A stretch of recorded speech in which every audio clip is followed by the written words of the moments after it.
On the morning of April 28, 1944, a private first class stood in the cargo hold of LST-507 in the English Channel, adjusting a canvas life belt around his waist. Another soldier nearby looked at him and asked, "Are you sure that goes there?" The private said, "Where else would it go?" His chest and shoulders were occupied by rifle straps, cartridge belt straps, and backpack straps. The waist was the only clear space. The other soldier shrugged and positioned his own belt the same way, around the waist, canvas straps tied in front. It felt secure. Neither man had been shown the correct method. 6 days earlier, a quartermaster sergeant had distributed the life belts at a supply depot in Slapton Sands, Devon. He handed one to each soldier and said, "Wear this on the landing craft." The private asked if there would be instruction on proper wear. The sergeant said, "It keeps you afloat if you go in the water. Tie the straps, next man." 300 soldiers received life belts that day. None received training on how to position them correctly. The training schedule did not include time for life belt instruction because the schedule prioritized combat procedures for the amphibious assault rehearsal designated Exercise Tiger. Exercise Tiger was the final full-scale preparation for the invasion of France. 30,000 American soldiers would practice landing on Slapton Sands, chosen because its beach profile matched Utah Beach in Normandy. Live naval gunfire, live ammunition, engineers clearing obstacles, infantry advancing under fire. The entire invasion sequence compressed into 6 days of intensive rehearsal. Every hour was allocated. There was no time for safety equipment training. The life belts were considered self-explanatory. They were not self-explanatory. A Kapok life belt is designed to be worn high on the chest under the arms. Worn correctly, it keeps the head above water, even if the wearer loses consciousness. Worn at waist level with a heavy backpack, the physics change. The backpack weight pulls down and back. The belt at waist level becomes a pivot point. The body rotates backward. Head goes under, feet come up. A man wearing a functioning life preserver can drown slowly in cold water while the equipment works exactly as designed but positioned incorrectly. On April 27th, the private and his unit boarded LST-507 for the first landing rehearsal. The life belts stayed packed with their gear. No one ordered them to put the belts on yet. At 05:30 that morning, naval bombardment began. Heavy guns firing live shells at Slapton Sands. The soldiers heard the distant concussion through the ship hull. At 06:30, the first wave landed. The bombardment continued on schedule. At 0700, something went wrong. The first wave had been delayed. A last-minute adjustment to the landing schedule. 30 minutes late. No one updated the naval fire control. At 0700, shells began landing on the beach where American soldiers were advancing. High explosive rounds falling among American troops. The private heard about it 2 hours later from a crew member who said there were casualties on the beach. Friendly fire. The crew member did not know how many. The exercise continued. Problems were expected in a rehearsal. The point was to identify issues before the real invasion. The private thought about that while he sat in the cargo hold between vehicles. They said the coordination was perfect. They said every detail had been calculated. But shells had fallen on American soldiers because someone had not updated a fire control schedule after a 30-minute delay. He wondered what other details might be calculated incorrectly. He looked at his life belt, still packed with his gear. He wondered if anyone had calculated what would happen if they went in the water wearing 70 pounds of equipment. That evening, the LST remained anchored offshore. The next phase would begin the following morning. Another landing. Another rehearsal. The private tried to sleep on the metal deck between the vehicles. Other soldiers talked quietly.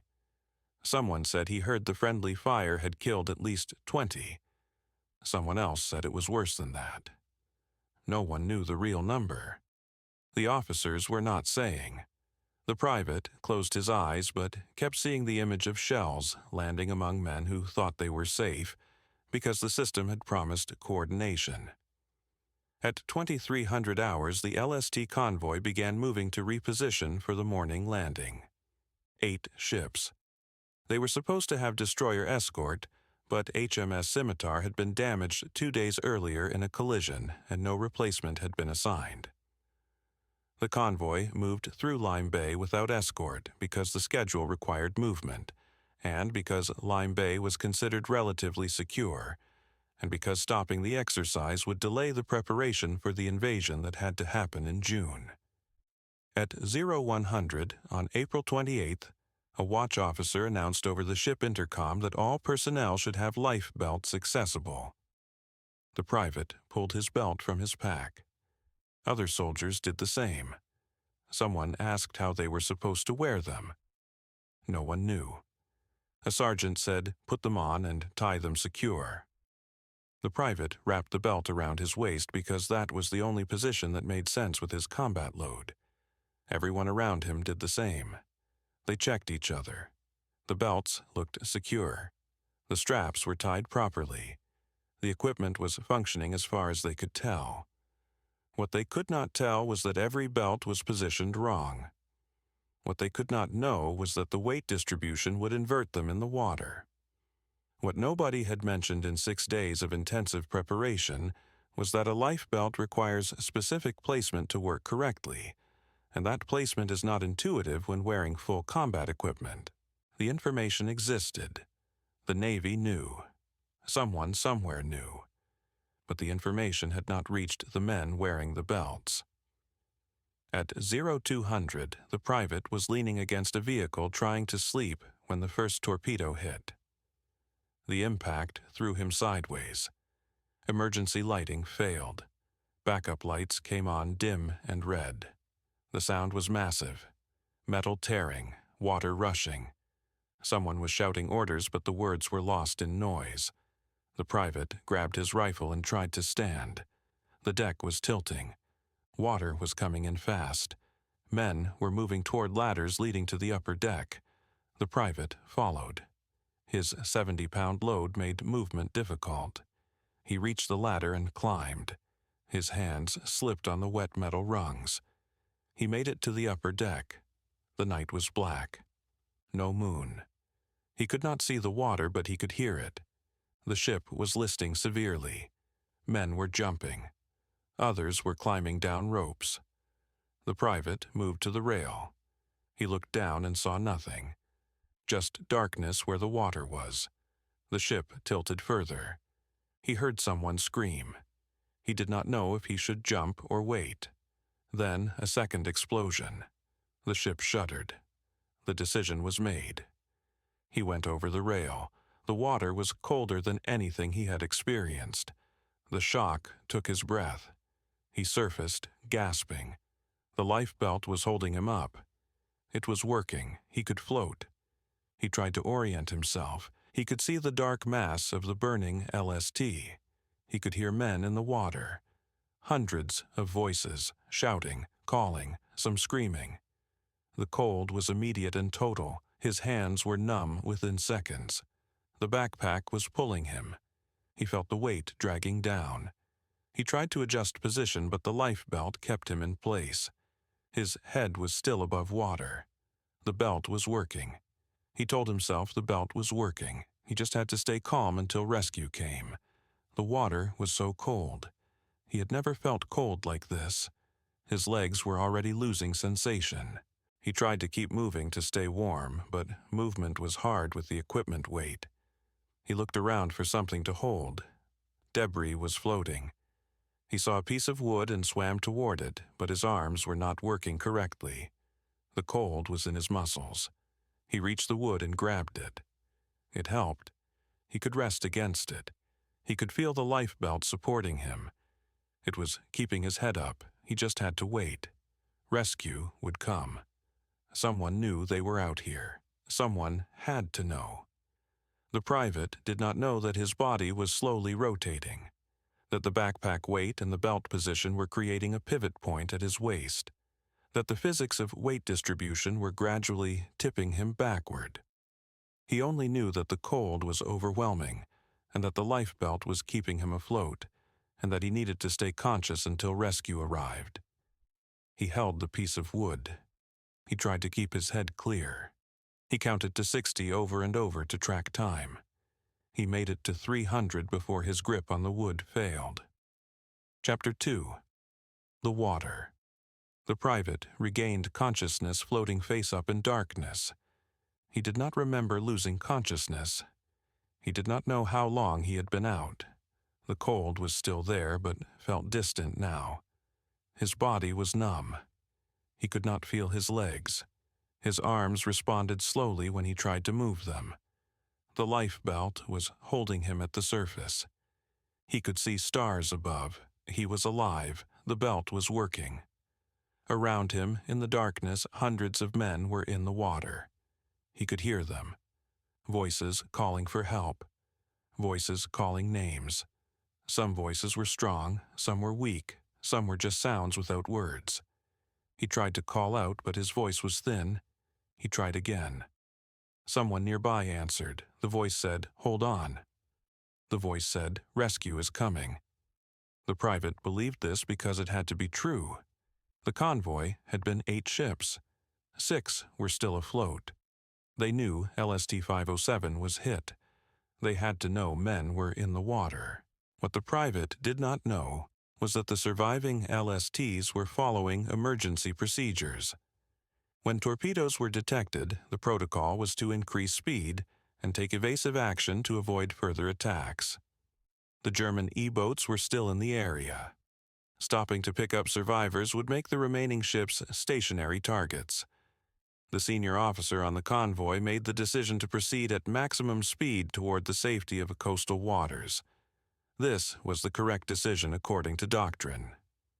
Protect the surviving ships. Return to port. Report the attack.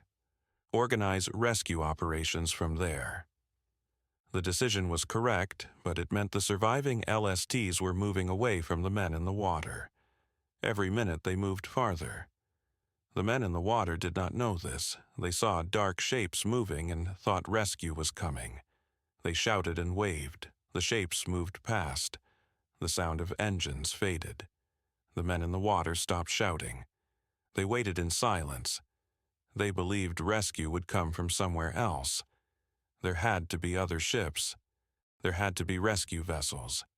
Someone had to know they were here. 2 British destroyers were 40 minutes away when they received word of the attack. They diverted immediately toward Lime Bay. This was correct procedure. Proceed to distress location. Search for survivors. Engage enemy if contact made. The destroyers increased to maximum speed. They would arrive at approximately 0300. The men had been in the water since 0200. 1 hour in water temperature of 50 degrees Fahrenheit. Survivability at that temperature was calculated at 1 to 3 hours, depending on physical condition and equipment. The destroyers were moving as fast as possible. The math was tight but survivable. What the calculations did not account for was the life belt problem. The men wearing belts at waist level were slowly rotating backward as their strength faded. The backpack weight pulled their upper body down. The belt buoyancy pushed their waist up. The pivot point was inevitable. As the men weakened from cold and exhaustion, they lost the ability to maintain upright position. One by one, they tipped backward. Head went under. Feet came up. The lifebelt kept them floating but in the wrong orientation. Some men understood what was happening and tried to remove their backpacks, but their hands were numb. The straps were wet and tight. The buckles would not release. Some managed to get their packs off. These men stayed upright longer. Others could not manage the buckles. They tipped and inverted. Some struggled to right themselves. Some succeeded temporarily. The effort exhausted them. They inverted again. Each time it became harder to recover. Eventually, they stopped trying. The cold water entered their mouths and noses. The life belts kept their bodies floating face down. The private still had his backpack. He could feel the weight pulling. He tried to reach the buckles, but his hands would not close. His fingers were frozen in a half curl. He tried to force them to work, but they would not obey. He decided to leave the pack on. It was pulling him, but he was still floating face up. He would stay calm. He would keep his head clear. He would wait for rescue. He told himself this several times. Stay calm, head clear, wait. A raft floated nearby. He could see its dark shape. Other men were clinging to it. He tried to swim toward it, but his legs would not kick properly. He moved his arms. The motion was weak, but it moved him slowly through the water. It took a long time. He reached the raft. Hands grabbed him and pulled. He was against the side of the raft. There was no room to climb on. The raft was designed for 12 men. 20 were clinging to it. The private held the rope that ran along the raft edge. The raft provided something solid. It helped. A sailor on the raft was trying to organize.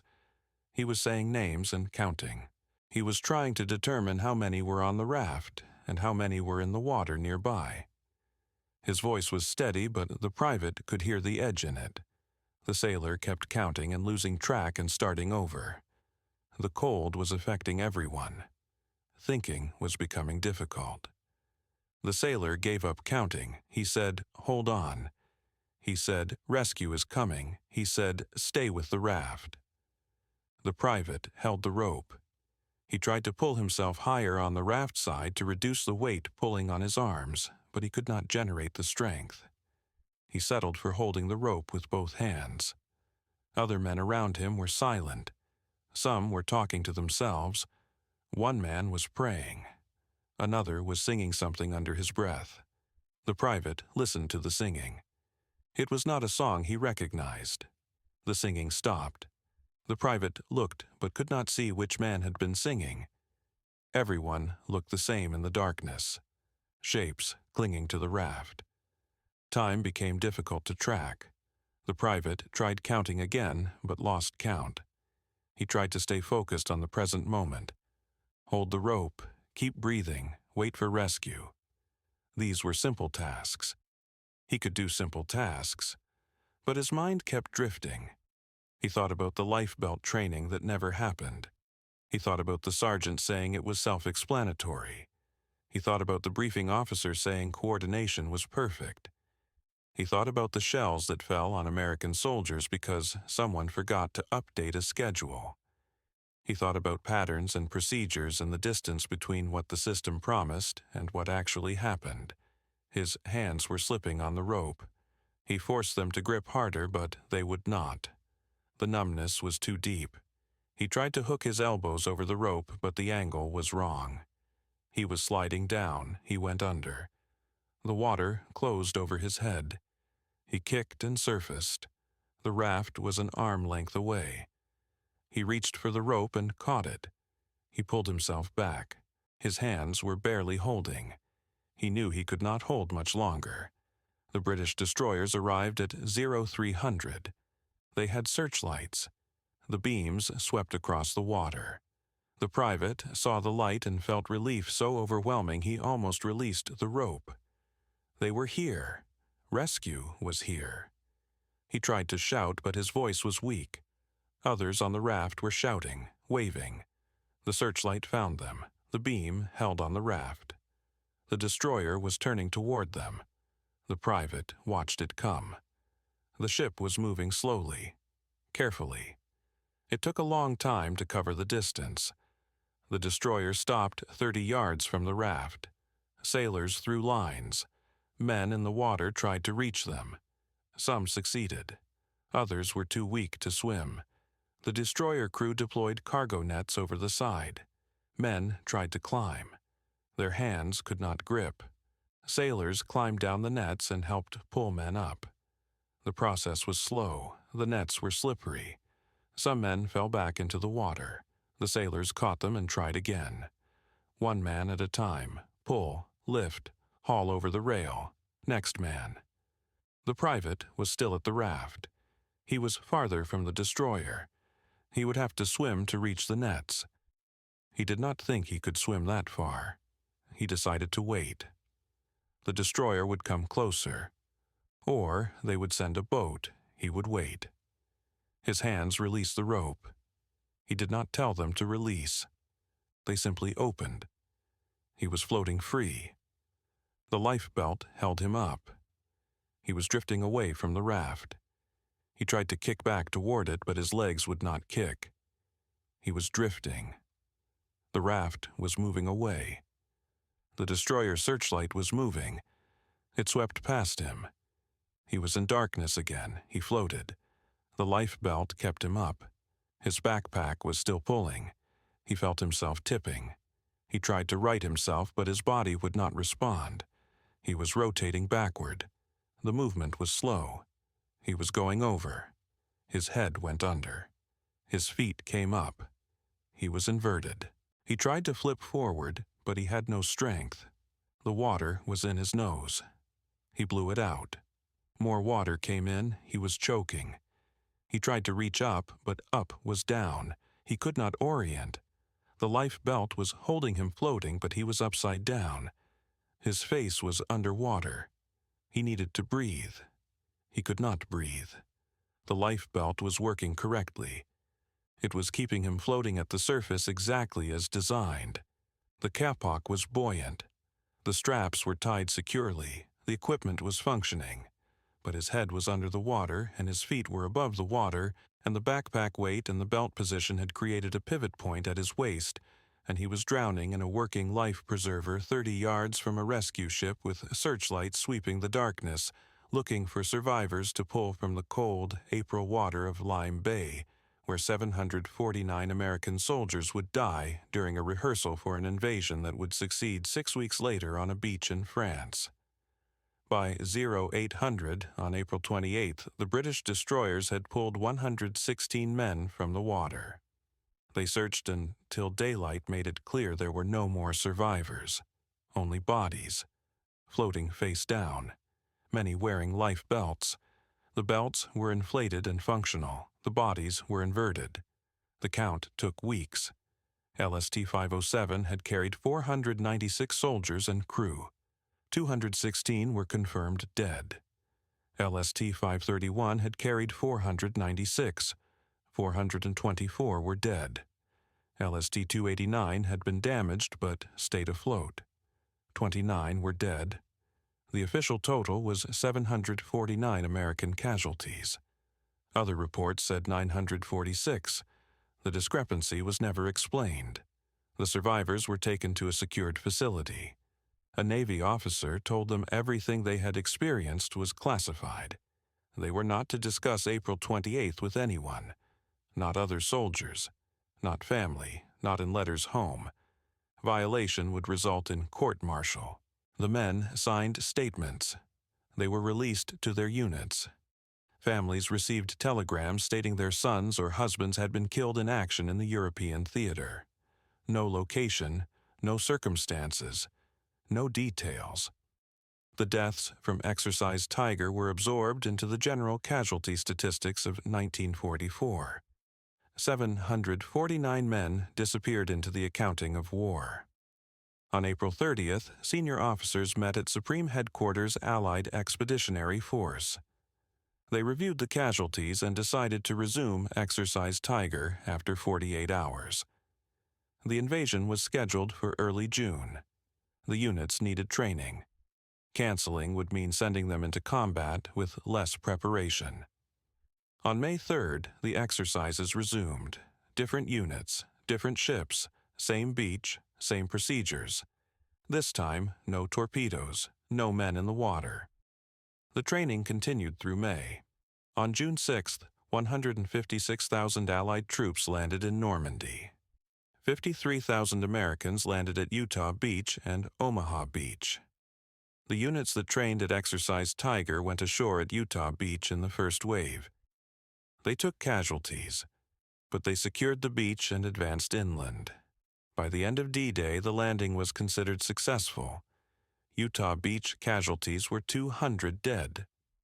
200 Americans died taking the actual beach.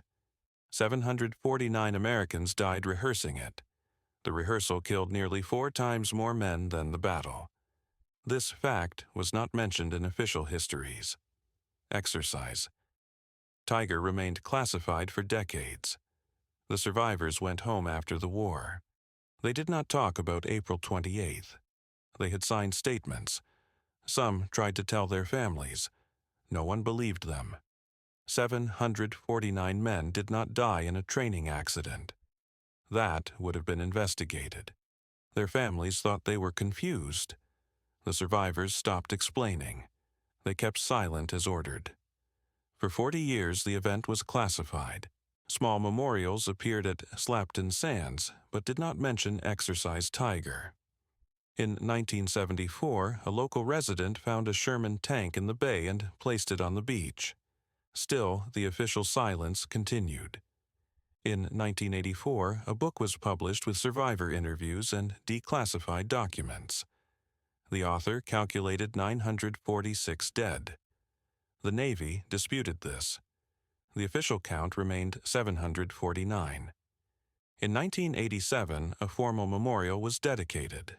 Survivors attended. They were in their 60s. They spoke publicly for the first time about April 28, 1944. 43 years after they had been ordered to silence, they described the cold water, the life belts worn incorrectly, the men who drowned 30 yards from rescue ships, the searchlights that swept past them in darkness. Reporters asked why the life belts had been worn wrong. The survivors said they were never shown the correct method. Reporters asked who was responsible for the training failure. The survivors said they did not know. There had been no investigation, no one disciplined, no one held accountable. The training schedule had not included time for life belt instruction. Navy officials said that in 1944 it was assumed soldiers knew how to use basic safety equipment. Life belts were considered self-explanatory. With hindsight, explicit training should have been provided. But in context with compressed schedules and urgent invasion deadlines, the decision not to allocate time for life belt training had seemed reasonable. Tragic outcome, but not negligence. The reporters asked if anyone had recommended life belt training before Exercise Tiger. The officials had no record of such recommendations. The reporters asked who specifically approved the training schedule. The officials said those decisions were made by officers now deceased or untraceable. The institutional memory did not extend back 43 years. In 1994, the survivors returned for the 50th anniversary. Most were in their 70s. Most knew it was their last visit. They stood on the beach and looked at the water where their friends had died. A reporter asked one survivor if he had ever learned who decided not to provide life belt training. The survivor said no. He said the answer was probably in a document somewhere. A meeting minute, a training schedule, a resource allocation memo. Someone had decided there was no time for life belt instruction. That person had a name and rank and position, but he had never found it. The reporter asked if it mattered after 50 years. The survivor looked at the memorial with 749 names engraved in stone. He said every one of those men put on a life belt the way they thought was correct, because no one told them otherwise. He said they died doing exactly what they had been trained to do, which was follow the equipment and procedures provided by the system. He said someone in that system decided 5 minutes of instruction was not worth the scheduled time. He did not answer whether it mattered. He walked to the memorial and placed his hand on the stone. The training schedule from April 1944 exists in the archives. 67 activities allocated across 6 days. Infantry drills, naval gunfire coordination, communications procedures, engineer training, medical protocols, vehicle marshaling, supply distribution. Every activity has a time block and responsible officer listed. There is no entry for life belt training. The space where that line might have been shows a different activity. Artillery timing coordination. 30 minutes. Officer name illegible in the scan.